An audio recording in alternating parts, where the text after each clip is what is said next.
Hello! Today we're going to be going over the project that the group Pretty Pink Ponies created over this semester. Hello, I am Alexander Cornetta. Today with me is Robert Griffin.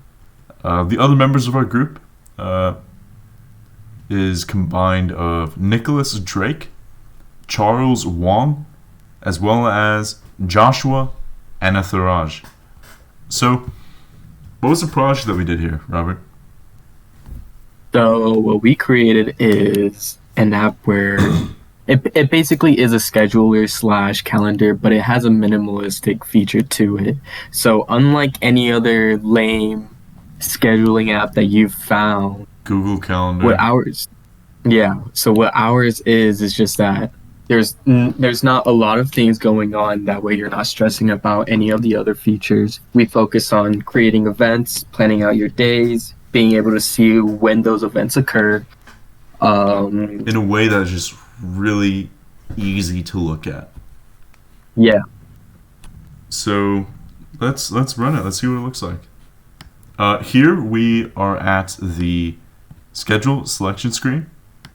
You can create. You could click people you want to look at over the schedule. So let's quickly create somebody. Let's just do the classic, creator of Minecraft, who is Notch. Of course, we could select him. We either press the green arrow on the bottom right and continue. We could double click. We could press enter. There's a lot of things we could do right now. But instead, we're going to delete Notch because he got canceled, right? He's not a good guy anymore. So, who do we want to look at? Let's look at Austin Henley, Dr. Henley, professor of computer science 340.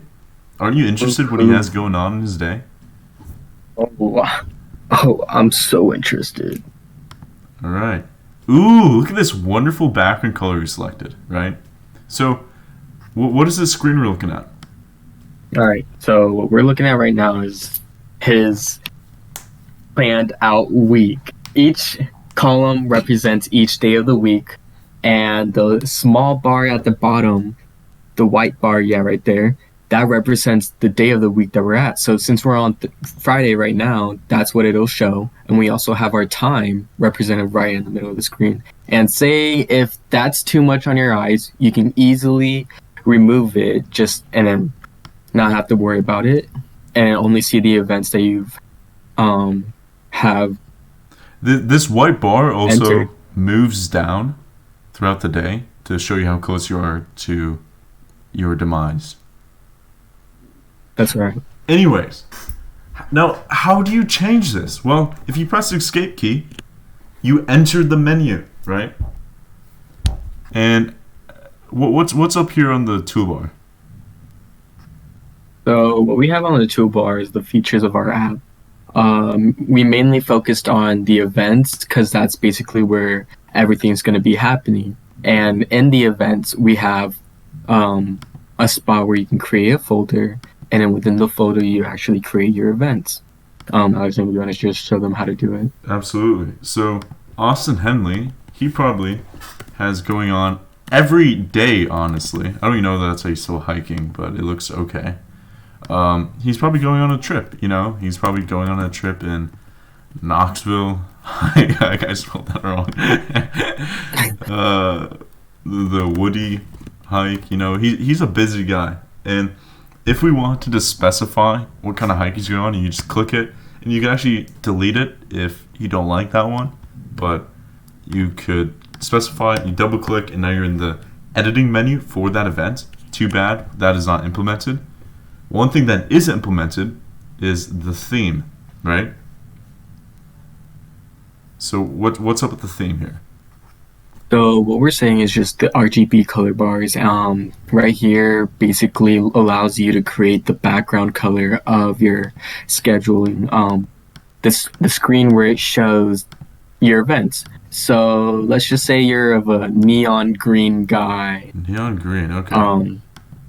Let's just go extreme. Okay. Yeah, there we go. Yeah, I kind of like that right there. It's minty. If you were That's to a go, minty green. if you were to go back to the main menu, you should be able to see that everything in the background has been colored the color that you selected, right? So you could see the clock you wanted to. We do have a few things that we'd like to add, but obviously not for the end of this class. One of the main features that we worked on was for classes. We don't have a UI yet, but we have it set up. We have a web scraper set up so that we can actually go through the entire database provided by a UTK on their classes. And we spend a good bit of time from turning it into like some really ugly data like here on the left and turning it into something that's much more manageable, much more readable so that we can actually interact with it on and through the application. So you should be able to specify the classes that you want to take, and sometimes there's a lot of different time slots for the classes, and sometimes there's a lot of time conflict as well. This will actually search and find the class schedules that will work for you given all the classes that you provided. But other than that, this is all we got so far. I think, is there anything else you want to add? No, that's actually pretty much it. All right. Thank you so much. Have a wonderful break. Woohoo!